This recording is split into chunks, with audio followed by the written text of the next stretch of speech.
तो गाइस अब बात यह है कि अब मुझे थोड़ा सा सोच समझ के चलना पड़ेगा। सो इसके लिए क्या है कि 11th के बहुत सारी चीजें जो रिक्वायर्ड रहती हैं। सो आपको क्या करना है, मैं डेली आप लोगों को ये वीडियो तो अपलोड कर ही रहा हूं, साथ ही साथ डिस्क्रिप्शन बॉक्स में आप जब भी वीडियो देख रहे हो डिस्क्रिप्शन बॉक्स चेक करो, आपके लिए एक होमवर्क होगा, होमवर्क वीडियो।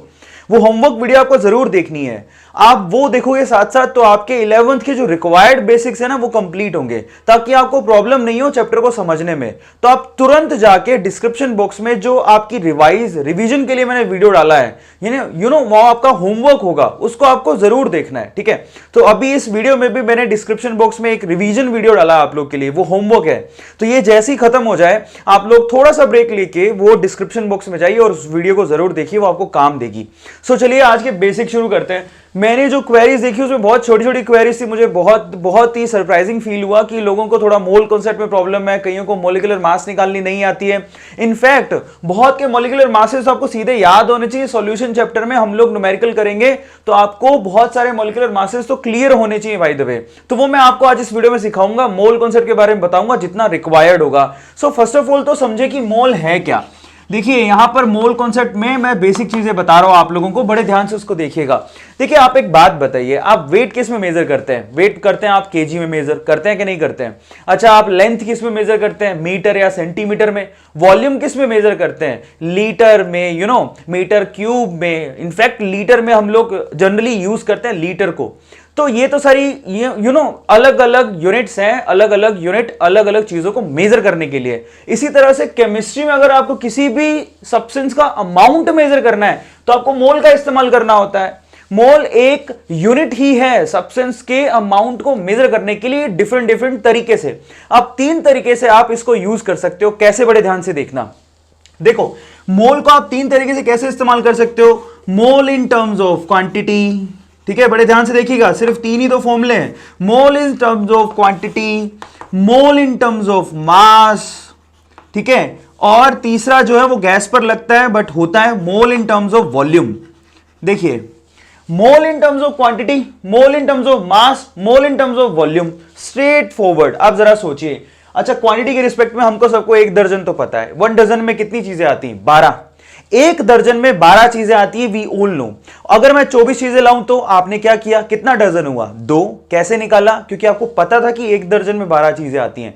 सो जैसे 1 दर्जन में 12 चीजें आती हैं, वैसे 1 मोल में कितनी चीजें आती हैं? जरा चेक करो। देखिए जैसे 1 दर्जन में 12 चीजें आती हैं, 1 मोल में कितनी क्वांटिटी आएंगी? That in 1 mole have how many quantity? That is equals to Avogadro's number. Now what is Avogadro's number? That is equals to 6.022 into 10 raised to power 23. It is very big number. ये plus में और बहुत बड़ा number है, ठीक है। अगर आपने 1 दर्जन में 12 चीजें खरीदी तो 1 मोल में आपको इतनी चीजें देगा, वो इतनी चीजें देगा। तो आपको मालूम पड़ेगा कि 1 मोल में इतनी चीजें मिलेंगी। ये तो क्वांटिटी के वे से हो गया। अच्छा, मास के वे से, जैसे कि 1 kg में 1000 ग्राम होते हैं, वैसे ही 1 मोल में कितना मास होता है? जो भी एटम लेके आ रहे हो उसके एटॉमिक मास के बराबर, या फिर जो भी मॉलिक्यूल लेकर आ रहे हो उसके मॉलिक्यूलर मास के बराबर। सिंपल है, बहुत सिंपल है। 1 मोल में मास कितना होता है? उसके एटॉमिक मास के बराबर, या फिर मॉलिक्यूल है तो मॉलिक्यूलर मास के बराबर, आयन है तो आयन के मास के बराबर, ठीक है। आयन में जो भी एटम उनको जोड़ लीजिए, उसके मास के बराबर। कैसे कैलकुलेट करते हैं थोड़ी देर में बताता हूं। और वॉल्यूम के रिस्पेक्ट में देखिए, बताइए 1 लीटर में कितने ml होते हैं? 1000 ml। तो इसी तरह से 1 मोल में कितने ml होते हैं? तो जरा ध्यान से इसको देखिए, 1 मोल। अब खास बात है कि वॉल्यूम वाला जो फॉर्मूला है वो सिर्फ और सिर्फ गैस पे एप्लीकेबल है फर्स्ट ऑफ ऑल तो, और ये एसटीपी की कंडीशंस में लगाया जाता है, स्टैंडर्ड टेम्परेचर और प्रेशर की कंडीशंस में लगाया जाता है। यह आप लोगों को ध्यान रखना है। अच्छा, स्टैंडर्ड टेम्परेचर कौन सा होता है? दैट इज 273 केल्विन, और प्रेशर कितना होता है? 1 atm। इनको हम लोग एसटीपी कंडीशंस लेते हैं। इन कंडीशंस में अगर आप किसी भी 1 मोल गैस का वॉल्यूम मेजर करोगे तो कितना आएगा? That is 22.4 litre. 22.4 लीटर आएगा। या फिर इसको क्या बोलें? 1 mole of gas at STP conditions, इसका वॉल्यूम कितना होता है? 22,400 ml। अब आपको मालूम पड़ गया। देखिए 1 मोल में इतनी क्वांटिटी होती है। 1 मोल में मास एटॉमिक मास या मॉलिक्यूलर मास के बराबर होता है, ठीक है। यहां लिख देता हूं मॉलिक्यूलर मास, MO से लिखते हैं ना हम लोग, या फिर मॉलिक्यूलर मास के बराबर होता है। एक मोल में वॉल्यूम कितना होता है 22.4 लीटर या फिर 22,400 ml। तो यहां से हम मोल के 3 फॉर्मूले बना सकते हैं, according to quantity, according to mass, according to volume. But ये जो फॉर्मूला है वो सिर्फ एसटीपी पर काम करेगा। अगर आप किसी भी टेम्परेचर प्रेशर कंडीशन पे बनाना चाहते हैं तो उसका फॉर्मूला आपको थोड़ी देर बताता हूं। तो यहां पर 3 फॉर्मूले कैसे बनेंगे, सो जरा ध्यान से इसको देखिए। यहां पे मोल निकालने का पहला फॉर्मूला, मोल को कैसे रिप्रेजेंट करते हैं, पहली बात तो एन। तो पहला formula in terms of quantity बनेगा, मोल्स इज इक्वल्स टू, देखिए व्हाटएवर बी द क्वांटिटी, ठीक है, whatever be the quantity of substance, जो भी आपको क्वांटिटी ऑफ सब्सटेंस दी हो उसको किससे डिवाइड करना है, आपके एवोगैड्रो नंबर से। Now what is your Avogadro number, this one 6.022 into 10⁻23। ये आपका मोल निकालने का क्वांटिटी की फॉर्म में पहला फॉर्मूला हो गया, सिंपल। क्योंकि आपको पता है कि एक मोल में इतनी क्वांटिटी आती है, मतलब दिस क्वांटिटी पर मोल, जो भी क्वांटिटी हो उसको क्वांटिटी पर मोल से डिवाइड करो तो मोल में आंसर आ जाएगा। समझ पा रहे हैं, तो ये आपका पहला फॉर्मूला हुआ। दूसरा फॉर्मूला क्या हुआ, हमें पता है कि एक मोल में कितना मास होता है, एटम के केस में देखें तो एटॉमिक मास के बराबर, और मॉलिक्यूल के केस में देखें तो मॉलिक्यूलर मास के बराबर। तो यहां पर मोल निकालने का फॉर्मूला क्या हो गया, moles is equals to whatever be the mass, जो भी मास दिया हो किसी भी सब्सटेंस का, whatever be the weight, mass कुछ भी लिखिए, जिसको W से लिखते हैं हम लोग, इसको इस्तेमाल भी किया था हम लोगों ने जब हमने मोलैरिटी पढ़ा था, ठीक है। व्हाटएवर बी द मास और वेट, ठीक है, डिवाइडेड बाय क्या करोगे, एटॉमिक मास या फिर मॉलिक्यूलर मास। एटॉमिक मास को AM से लिख दो, मॉलिक्यूलर मास को MO से लिख दो, ये लो, AM मतलब एटॉमिक मास, MO मतलब मॉलिक्यूलर मास, ठीक है। तो यहां पर ये आपका दूसरा फॉर्मूला बन गया। ये देखिए मोल का ये सेकंड फॉर्मूला है, ये भी मोल कैलकुलेट करता है। तीसरा वाला कौन सा फॉर्मूला है, ये वाला, यहां से बनाएंगे हम लोग। 1 मोल में 22,400 ml होते हैं या फिर 1 मोल में 10.4 लीटर होते हैं, बट ये गैस के लिए एप्लीकेबल है और सिर्फ एसटीपी कंडीशंस में लगेगा। तो यहां पर मोल निकालने का जो तीसरा फॉर्मूला वो क्या हो गया, moles is equals to whatever be the volume of gas, क्योंकि सिर्फ गैस पे लगेगा या फिर वेपर पे लगता है, whatever be the volume of gas, ठीक है, एट एसटीपी, बड़े ध्यान रखना है आपको एसटीपी पर, डिवाइडेड बाय हमारा रेफरेंस क्या है 22.4। ये लो आपका ये तीसरा फॉर्मूला बन गया। अब बताइए, ये भी मोल कैलकुलेट करता है, ये भी मोल कैलकुलेट करता है, वो भी मोल कैलकुलेट करता है, इसका मतलब एक कंबाइंड कंडीशन बनाई जा सकती है। कैसे बनाओगे जरा देखो, so moles is equals to whatever be the quantity of substance, जिसको क्यू से लिखते हैं, क्यू से लिख देते हैं क्वांटिटी को, ये लो, डिवाइड बाय एवोगैड्रो नंबर। ये देखिए एवोगैड्रो नंबर को Na से लिखते हैं, यहां पे रिप्रेजेंट कर रखा है मैंने, विच इज इक्वल्स टू, ये भी तो n के बराबर है, whatever be the mass divide by molar mass या फिर एटॉमिक मास, जो लिखना चाहो, ये लो atomic mass. Moles is equals to whatever be the volume of gas, ठीक है, इसको शॉर्ट में लिख देता हूं, चलो, whatever be the volume of gas at STP divided by 22.4। ये लो आपका एक मैथमेटिकल एक्सप्रेशन बन गया। अब मतलब ये निकलता है कि ये तीनों फॉर्मूले गैस के लिए तो तीनों एप्लीकेबल है, सॉलिड और लिक्विड के लिए फर्स्ट 2 एप्लीकेबल है। अब आपको कभी भी कोई भी क्वांटिटी दे दे तो आप बाकी सारी क्वांटिटी निकाल सकते हो। मतलब देखो, मैं इसको एक क्वेश्चन के थ्रू लेता हूं तो आपको मैं क्लियर कर देता हूं कि इसका मतलब क्या होता है, ठीक है। सपोज आपको एक सवाल दिया, क्वेश्चन देखिए क्या है। सो चलिए क्वेश्चन ले लेते हैं, क्वेश्चन देखिए फटाफट से क्या होता है ना। What is the question, question दे रखा आपको, सपोज आपको ये दे रखा है 12.044, ठीक है, इंटू 10⁻20 ऐसा दिया, 12.044 इंटू 10⁻20 पार्टिकल्स ऑफ, ठीक है, पार्टिकल्स ऑफ CO2 गैस, ठीक है, is given in a sample. आपको किसी सैंपल में CO2 क्या है, एक मॉलिक्यूल है, उसके पार्टिकल गिवन है, कितने 12.044 इंटू 10⁻20। तो आपसे पूछता है, देखो एक चीज दे दी, आपसे क्या पूछेगा, बताइए नंबर ऑफ मोल्स कितने होंगे, पहली चीज तो, ठीक है। दूसरी चीज क्या पूछ सकता है, बताइए यहां पर मास कितना होगा CO2 गैस का। तीसरी चीज ये पूछ सकता है आपसे, वॉल्यूम कितना होगा एट एसटीपी पर वॉल्यूम पूछ सकता है। तो देखिए आपको एक चीज दे दी, कौन सी दे दी, Q की वैल्यू दे दी, तो आपसे N पूछ लिया, W पूछ लिया और वॉल्यूम पूछ लिया। तो देखो कैसे कैलकुलेट करोगे, तो फटाफट से आप खुद से एक बार आंसर निकाल लो इसका, फिर मैं आपको बताता हूं फाइनली इसको कैलकुलेट कैसे करते हैं। सो देखिए इसको कैलकुलेट करने का तरीका क्या है। सबसे पहले नंबर ऑफ मोल्स, आपको क्या दिया है, आपको क्वांटिटी दी है, तो आप क्वांटिटी वाला फॉर्मूला लगाओगे। मोल्स निकालने में क्वांटिटी का फॉर्मूला क्या होता है, देखिए यहां पर दे रहा, देखिए Q/Na, यही होता है, whatever be the quantity given divide by Avogadro's number. Now what is Q, that is 12.044 into 10⁻20 इतना आपको CO2 दे रखा है, सही है, आपको मोल्स निकालने हैं सबसे पहले CO2 के, डिवाइड बाय और Avogadro's number. Now what is Avogadro's number? That is 6.022 into 10⁻23, यही होता है। अब यहां से डबल से कट रहा है, अच्छा, और यहां पर कितना बच रहा है? तो आंसर कितना आ रहा है? 2 इंटू 10⁻³ दिखाई दे रहा है। 20 में से 23 माइनस होगा तो कितना बचेगा? -3। तो इसका मतलब क्या हो गया? मोल्स कितने आ गए? 2 मिली मोल्स। यहां पर कितना आया? 2 मिली मोल्स आंसर आया। क्लियर है? सो 2 मिली मोल्स आंसर आ गया। कैलकुलेट करो, 20 माइनस 23, तो 2 into 10⁻³ that is 2 milli moles आ गया, मिली मोल्स। अब आपको क्या निकालना है? वेट निकालना है। तो वेट के लिए क्या करोगे? देखो, आपको मोल मिल गए, वेट निकालना है। वेट किसके इक्वल होगा? मोल्स इंटू मोलर मास, क्योंकि मॉलिक्यूल है, मॉलिक्यूल के लिए क्या होगा? Molecular mass. तो फाइनली मोल्स कितने हैं? 2 इंटू 10⁻³ ठीक है। और बताइए मॉलिक्यूलर मास कितना होता है CO2 का? अब जिसको नहीं आता वो देखो, जब भी किसी का मॉलिक्यूलर मास निकालना होता है तो आप देखिए CO2 का मॉलिक्यूलर मास निकालना है। इसमें कार्बन का कितना होता है? Atomic mass 12। एक ऑक्सीजन का कितना होता है? एक ऑक्सीजन का 16 होता है। और यहां पर ऑक्सीजन कितने हैं? 2। ये सिंपल काम भी नहीं आते हैं बहुत सारे बच्चों को, तो आप सीखो। तो यहां पर कितना हुआ? 16 2 32 प्लस 12 कितना हुआ? 44। इसी को बोलते हैं मॉलिक्यूलर मास। That's it. और मैं आपको बहुत सारे के मॉलिक्यूलर मास अभी इस वीडियो में बताने वाला हूं जो आपके टिप्स पे याद होने चाहिए, ठीक है। नेक्स्ट टाइम पे आप ध्यान रखिएगा। तो फाइनली यहां पर देखिए 44 आ रहा है। देखिए मोल्स हैं 2 इंटू 10⁻³ और साथ में मॉलिक्यूलर मास है 44। तो एक्चुअल में आंसर कितना आ गया?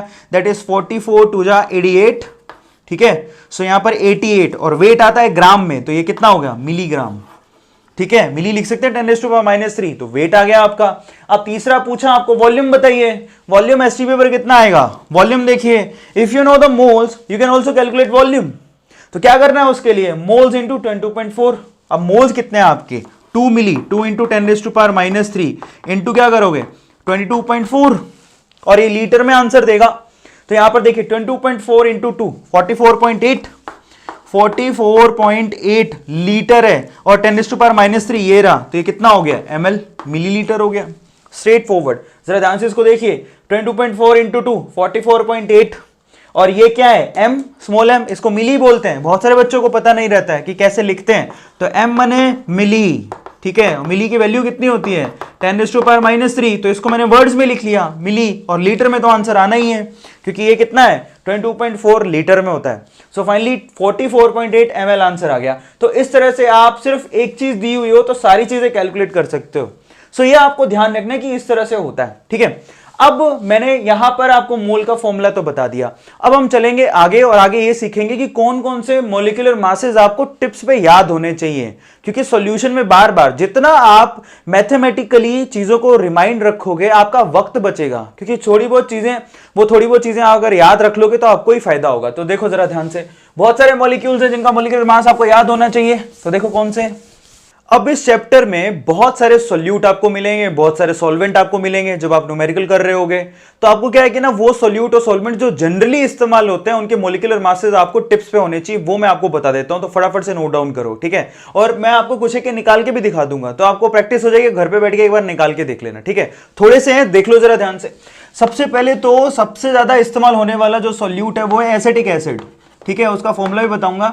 एसिडिक एसिड को बहुत ज्यादा इस्तेमाल करेंगे हम लोग, बार बार इस पे क्वेश्चन आता रहता है। इसका फॉर्मूला क्या होता है? CH3COOH और इसका मॉलिक्यूलर मास कितना होता है? दैट इज 60 ग्राम पर मोल, ठीक है। ये इसका मॉलिक्यूलर मास होता है जो बहुत लोगों को पता नहीं है। अब कैसे आया, एक का कैलकुलेट करके दिखा देता हूं। कार्बन देखिए कितने हैं? 2, तो 2 कार्बन का कितना हो गया? 24 और हाइड्रोजन कितने हैं? 4, तो कितना हो गया? 24 प्लस 4 28 प्लस 32, एक ऑक्सीजन का 16 होता है, 2 का कितना हुआ? 32, 28 plus 32 that is how much? Which is 60। तो आपको ध्यान रखना है एसिडिक एसिड का सीधे लिखो, मॉलिक्यूलर मास 60 होता है इस्तेमाल करते टाइम, ठीक है। सेकंड देखिए, सेकंड है यूरिया। यूरिया भी आपको बहुत देखने को मिलेगा, ठीक है। सो यूरिया ये तो डिसोसिएट हो जाता है अगर आप पानी में डालो तो, ठीक है। कौन? एसिडिक एसिड, वही मैंने आपको लास्ट लेक्चर में बताया था। लेकिन अगर आप बेंजीन में डालोगे तो डाइमराइज हो जाएगा। डाइमराइज हुआ तो इसका मास जस्ट डबल हो जाएगा इसका। अब यहां पर यूरिया का फॉर्मूला क्या होता है? यूरिया का फॉर्मूला होता है NH2CONH2। ये आप इसको किसी में भी डालो, ये कभी भी डिसोसिएट नहीं होता। ये यूरिया है NH2CONH2 और इसका मॉलिक्यूलर मास भी कितना होता है? 60 ग्राम पर मोल। तो इसको भी बहुत इस्तेमाल किया जाता है, इसलिए मैं आपको लिखवा रहा हूं। अच्छा, तीसरा जो सबसे ज्यादा इस्तेमाल होता है, बार बार दिखेगा आपको, शुगर।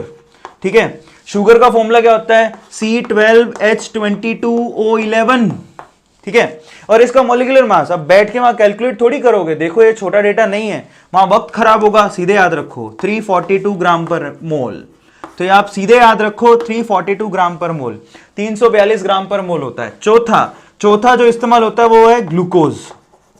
ग्लूकोज का फॉर्मूला क्या होता है? C6H12O6, C6H12O6, और इसका मॉलिक्यूलर मास निकाल लो, 180 ग्राम पर मोल होता है। तो ये आपको पता होने चाहिए, आपको याद होने चाहिए। निकालो, 6 कार्बन है, 6 इंटू 12, 12 हाइड्रोजन है, जोड़ देना, और साथ में 6 इंटू 16, टोटल करोगे 180 आएगा। ठीक है, फिफ्थ लेते हैं H2SO4, sulphuric acid. Sulphuric acid भी बहुत बार आपको देखने मिलेगा, सल्फ्यूरिक एसिड H2SO4 उसका फॉर्मूला होता है। और H2SO4, अब आपको यहां पर मॉलिक्यूलर मास भी इसका याद होना चाहिए, निकालने नहीं बैठना है, 98 ग्राम पर मोल।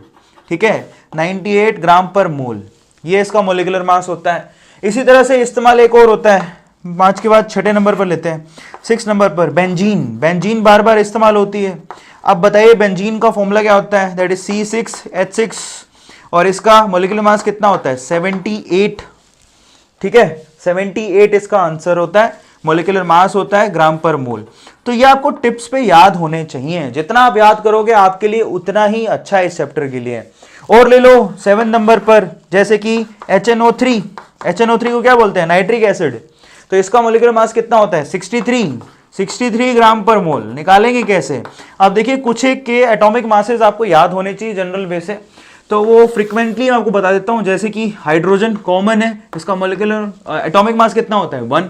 उसके बाद हाइड्रोजन के बाद हम बात करते हैं कार्बन की। कार्बन का मास कितना होता है? कार्बन का मास होता है 12। ऑक्सीजन का कितना होता है? 16। ठीक है, तो ये जनरल वे से इस्तेमाल होने हैं, क्योंकि ये क्या है, ज्यादातर आपको कैसे कंपाउंड दिखाई दे रहे हैं? ऑर्गेनिक कंपाउंड दिखाई दे रहे हैं। नाइट्रोजन का कितना होता है? 14। ठीक है, सल्फर का कितना होता है? 32। फास्फोरस का कितना होता है? That is 31। तो ये नॉर्मल वैसे आपको पता होने चाहिए। सोडियम दिखेगा, NaCl इस्तेमाल करोगे तो कितना होगा? 23। क्लोरीन के लिए कितना इस्तेमाल करते हो? 35.5। तो डेटा आपको मगअप होना चाहिए वहां पे, और NaCl का सीधे पता होना चाहिए। ये लीजिए, नीचे में लिख देता हूं। सो यहां पर 8 नंबर पर NaCl का मोलिकुलर मास, Na का 23 प्लस 35.5 कितना हो गया? That is 58.5। तो यहां पर ये चीजें आपको याद रखनी है, मगअप करनी है, होनी ही चाहिए। ठीक है, last but not the least, आपको मैं सारे फॉर्मूले, जितने भी टर्म्स थी उनके फॉर्मूले एक बार फिर से दिखा देता हूं, जिससे आपको टिप्स पे याद हो जाए। ठीक है, सो फटाफट से देखिए उसको। सो चलिए, जितनी कॉन्सेंट्रेशन टर्म थी उनको सिर्फ 5 ही मिनट में उनके सारे फॉर्मूले देख लेते हैं। उसके बाद नेक्स्ट वीडियो से हम लोग क्या करने वाले हैं? नेक्स्ट वीडियो से हम लोग न्यूमेरिकल करेंगे। ठीक है, सो बहुत सारे न्यूमेरिकल जितने मुझसे पॉसिबल होंगे एक वीडियो में मैं आपको सारे करवाऊंगा। सो देखिए, एक बार फिर से रिवाइज कर लेते हैं जितने भी कॉन्सेंट्रेशन टर्म्स थी। देखिए, सबसे पहले तो परसेंटेज वाले कॉन्सेंट्रेशन टर्म पकड़ लो। अब मैं यहां पर डिफरेंशिएट करके नहीं चलूंगा, टेम्परेचर डिपेंडेंट, इंडिपेंडेंट सबको मिक्स करके पढ़ाऊंगा। अगर आपके पास तीनों परसेंटेज टर्म देखिए, परसेंटेज वेट बाई वेट, ठीक है, परसेंटेज वेट बाई वॉल्यूम, और या फिर परसेंटेज वॉल्यूम बाई वॉल्यूम। जो आपकी percentage weight by wait, weight by volume और वॉल्यूम बाई वॉल्यूम टर्म है, वो बहुत आसान टर्म्स हैं। ठीक है, और उसमें हमेशा याद रखो, अगर आपको डायरेक्टली दिया है तो डिनोमिनेटर में जो भी दे रखा है उसको 100 मान के आपको कैलकुलेशन करनी है। यहां पर क्या करना होता है, ऊपर जो भी आपको दिखाई दे रहा है एक एक करके लिखना पड़ेगा। तो आपको सीधे बता देता हूं, यहां पर ये वेट ऑफ सॉल्यूट, यहां पर जो भी लिखा है, यहां पर देखिए वेट और वॉल्यूम, लाइन से बता रहा हूं, वेट और वॉल्यूम ऑफ किसका लेना पड़ेगा?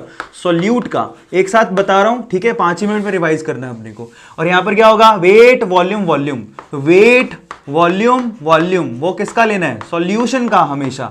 इनटू क्या करना है? 100। तो स्ट्रेट फॉरवर्ड शॉर्ट में बता दिया सबको। देखो यहां से ये 3 टर्म है, तीनों के लिए ऊपर सॉल्यूट आएगा, नीचे सॉल्यूशन आएगा। ठीक है, और इनटू क्या करना है? 100। तो ये आपकी परसेंटेज वाली हो गई। सो ये खासी ज्यादा इंपॉर्टेंट नहीं है, जब इंटरचेंज होते हैं ना और सीधे दे रखी है तब ये इसकी इंपॉर्टेंस बढ़ जाती है। अब नेक्स्ट क्या है हमारे पास? नेक्स्ट जो सबसे इंपॉर्टेंट टर्म है वो है मोलैरिटी। मोलैरिटी जिसको हम लोग किससे लिखते हैं? कैपिटल M से लिखते हैं, और वो होता है मोल्स ऑफ सोल्यूट पर litre volume of solution, N/Bl, moles of solute पर लीटर वॉल्यूम ऑफ सॉल्यूशन। अच्छा, मोलैरिटी के बाद क्या होता है? अच्छा, इसको डिफाइन करना हो तो और अच्छे से कर सकते हो। मोल कैसे निकालते हो? मास of solute divide by molar mass of solute into volume of solution. इस तरह से आप इसको डिफाइन कर सकते हो। नेक्स्ट है मोलैरिटी के बाद हम लोग स्ट्रेंथ ले लेते हैं। ठीक है, स्ट्रेंथ कैसे निकालते हो, स्ट्रेंथ को ऐसे लिख लो, that is mass of solute divide by पर लीटर वॉल्यूम ऑफ सॉल्यूशन। कितना सोल्यूट का मास है पर लीटर वॉल्यूम ऑफ सॉल्यूशन में, इसको हम लोग स्ट्रेंथ बोलते हैं। और यहां से हमने एक और चीज सीखी थी, that the strength is equals to molarity into molecular mass. We all know strength is equals to molarity into molecular mass, ठीक है। नेक्स्ट जो फोर्थ टर्म है हमारे पास वो कौन सी है, मोलैरिटी के बाद नॉर्मेलिटी, ठीक है। सो नॉर्मेलिटी के अंदर हम लोग क्या लिखते हैं, दैट इज यहां पर देखिए मोल्स लिखते थे तो यहां के लिखते थे इक्विवेलेंट ऑफ सोल्यूट पर लीटर वॉल्यूम ऑफ सॉल्यूशन। अच्छा, अब इक्विवेलेंट कैसे निकालते हैं, that is very straight forward and simple, the mass of solute divided by equivalent mass of solute into क्या लेते थे, वॉल्यूम ऑफ सॉल्यूशन। सबको पता होगा। तो यहां पर इक्विवेलेंट मास को कैसे लिखते हैं, that is mass of solute divided by molar mass of solute into volume of solution. यहां क्या लिखते थे, एन फैक्टर, जिसकी कैलकुलेशन करनी मैंने आपको सिखाई थी। क्लियर है सब लोगों को। जनरल वे से देखें एन फैक्टर की अगर मैं यहां पर सीधे सीधे लिखवाऊं, जब आप क्वेश्चन करेंगे तो आप ये भी ध्यान रखो कि H2SO4 का जनरल वे से सॉल्यूशन केस के अंदर, सॉल्यूशन चैप्टर के अंदर एन फैक्टर 2 लेते हैं, HCl के केस में एन फैक्टर 1 लेते हैं। अगर आप CH3COOH लिखते हैं तो एन फैक्टर कितना होता है, 1। तो बस ये ध्यान रखना है, HNO3 में एन फैक्टर कितना लोगे, 1। तो इस तरह से आपको नॉर्मेलिटी कैलकुलेट करनी होती है, एन फैक्टर आपको पता होना चाहिए। तो ये नॉर्मेलिटी हो गया। नॉर्मेलिटी के बाद 5th नंबर पे चलते हैं। नॉर्मेलिटी के बाद इंपॉर्टेंट है मोलालिटी, ठीक है। सो मोलालिटी क्या होता है, दैट इज स्मॉल m। उसको कैसे लिखते हैं, दैट इज कैसे लिखते हैं, द मोल्स ऑफ सोल्यूट पर kg वेट ऑफ सॉल्वेंट। बहुत इंपॉर्टेंट है, मोल्स कैसे निकालते हो, mass divided by molar mass into पर केजी वेट ऑफ सॉल्वेंट को लिखा जाता है ऐसे। ये देखिए, ये आपका मोलैलिटी हो गया। 6 नंबर पे क्या है, that is mole fraction. So mole fraction, एक ही में सब लोग आ गए, एक ही पर्टिकुलर 5 मिनट में हमने सबको देख लिया ऑलमोस्ट। सो यहाँ पर मोल फ्रैक्शन लिखा जाता है, अगर आप सोल्यूट के केस में देख रहे हैं तो XA, that is Na plus NB, यानी कि टोटल मोल्स नीचे लिख दिए। और हमको ये भी पता है XB को कैसे लिखेंगे, that is NB upon NT। और हमें ये भी पता है कि इन दोनों का टोटल यानी कि XA प्लस XB किसके इक्वल होगा, दैट इज इक्वल्स टू 1। तो देखिए सारी आपके पास टर्म्स आ गई हैं यहाँ पर, ठीक है। कौन सी बची, पीपीएम ज्यादा इस्तेमाल नहीं होती, लेकिन आपको फिर से बता देता हूं, अगर आपको पीपीएम लिखनी है तो यहाँ पर परसेंटेज है, इसकी जगह पीपीएम लिखोगे तो यहाँ 100 की जगह क्या लिखा दोगे, 10⁶ मिलियन। पीपीएम का मतलब क्या होता है, पार्ट पर मिलियन, तो बस यहाँ 10⁶ लगा देना। लास्ट एक और रह गया, कौन सा वाला, फॉर्मेलिटी। सो मैं आपको इस बॉक्स में लिख देता हूं फॉर्मेलिटी। सो फॉर्मेलिटी को कैपिटल से लिखा जाता है, उसको क्या होता है, that is mass of solute divided by formula mass of solute into volume of solution, ठीक है। बस इतना सा फर्क होता है। अच्छा, फॉर्मूला मास क्या होता है, that is observed molecular mass, जिसके बारे में मैंने लास्ट वीडियो में बताया था। वो आपको उसके लिए क्या करना पड़ता है, वेंट ऑफ का एक टॉपिक आएगा, उससे आपको और क्लैरिटी होगी इस टॉपिक के अंदर, ठीक है, जिससे हम लोग फॉर्मेलिटी को कैलकुलेट करते हैं। सो आई होप आप लोगों को कुछ बेसिक चीजें थी समझ में आई होंगी। एक बार रिवाइज करो, अगले वीडियो मिलेंगे और फिर से हम लोग क्या करेंगे, प्रॉब्लम्स करेंगे। Till then guys, believe in yourself. और आपको होमवर्क देके जा रहा हूं, डिस्क्रिप्शन बॉक्स में एक वीडियो का लिंक गिवन है, ये आपको काम देगा। तो आप अपने ऑनेस्टली आप इस वीडियो को देखने के बाद 5-10 मिनट का ब्रेक लो, उसके बाद वो वीडियो जरूर देखो, आपको उसका फायदा होगा। और कॉपी लेके बैठो, लिखो, जितना लिखोगे उतना ज्यादा याद होगा। और आप अगली बार, इस बार तो कह रहे हो कि मॉलिक्यूलर मास नहीं आता, नेक्स्ट टाइम में हमें नहीं कहना कि हमें मॉलिक्यूलर मास निकालना नहीं आता या फिर मोल्स निकालने नहीं आते। और एक खास बात, जिसको मोल कॉन्सेप्ट में तकलीफ है, अनअकैडमी पर मैंने ऑलरेडी मोल कॉन्सेप्ट डाल रखा है, इवन इसके यूट्यूब के चैनल पे भी आपको मिल जाएगा। मोल कॉन्सेप्ट पूरा का पूरा देखना है आपको, तो वहां पर अनअकैडमी पे जाओ, वहां पर मोल कॉन्सेप्ट का आपको पूरा चैप्टर मिलेगा, तो उसको देखो फटाफट से। जो समझ में नहीं आया वो मुझसे पूछो। अगली वीडियो का वेट करो और डू वर्क हार्ड गाइस। मुझे थोड़ा सख्त होना पड़ेगा क्योंकि सिलेबस जो है हमें टाइम से पूरा करना है। सो आपको क्या करना है, believe in yourself. So next video में मिलते हैं। सब्सक्राइब करना मत भूलिएगा और इन वीडियोस को शेयर करो। जितना ज्यादा आप शेयर करोगे उतना ज्यादा हमारा भी मोरल बूस्ट होता है। Till then, thank you so much, thanks a lot.